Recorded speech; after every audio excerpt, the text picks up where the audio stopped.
Welcome back mga kalapatids. Malakas nga ang hangin. Ayan oh. Yung halaman oh.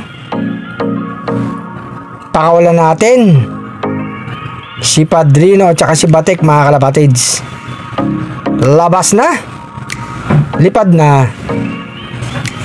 Kung mabila ka pa Padrino ha. Pali pa rin na kita Padrino.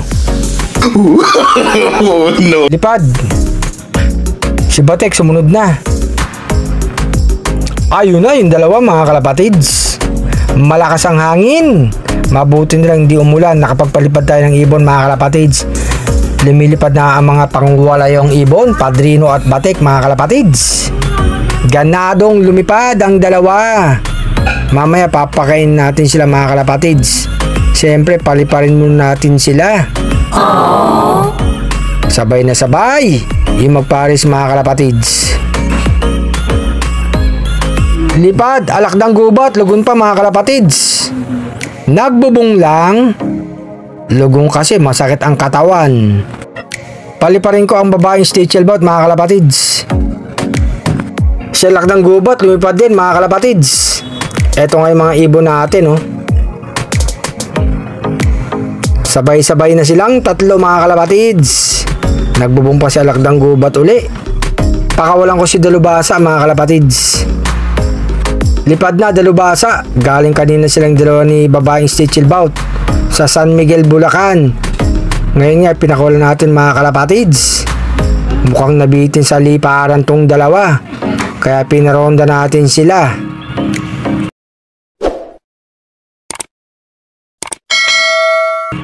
Magbigay na tayo ng pagkain mga kalapatids. Magaganong kumain ng mga ibon natin. Ang kulit talaga ni Flavio. Nasa gitna pa ng kainan. No. Naglagay na tayo ng tulay kay Dalubasa para mamaya papasok na yan mga kalapatids. Andito na nga si Dalubasa mga kalapatids. Papasok na yan si alakdang gubat. Andyan sa ibabaw. Diretso na sa loob yan si Dalubasa mga kalapatids. Papasok na yan. Ang galing talagang Dalubasa. Kabisado na yung kulungan sa baba. Isara ko na yung kulungan niya. Ayan si alakdang gubat. Pabara-bara ako pa.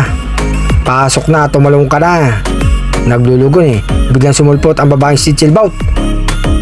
Tumalo na mga kalapatids. Ang bilis talaga itong ibon na to. Alakdang gubat, pumasok ka na. Malakas nga ang hangin mga kalapatids. Aww.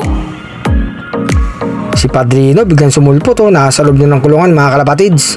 Si Batik, ayan na mga kalapatids. Nasa taas ng kulungan. Papasok na yan mamaya. Si alakdang gubat, tumalo na mga kalapatids. May pagkain na dyan Padrino. Manginain ka na sa loob. Ang bibilis pumasok ng mga alaga natin mga kalapatids. Hindi nagtatagal sa labas.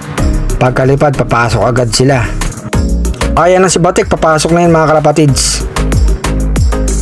Inaantay ka ni Padrino sa loob. Batik, pumasok ka na. Patuka-tuka ka pa. Saan ka pupunta Batik? Hindi dyan ang pintuan, sa kabila. Batik, mali ka nang pinuntahan. Balik ka sa pinanggalingan mo. Balik na Batik. Ayan, bumalik na mga kalapatids. Papasok na yan. Pasok na sa loob. Magbigay na rin tayo ng tubig mga kalapatids. Magaganang uminom plain water sa hapon mga kalapatids. Aww. Mga busog na yung mga alaga natin. May kumakain pa.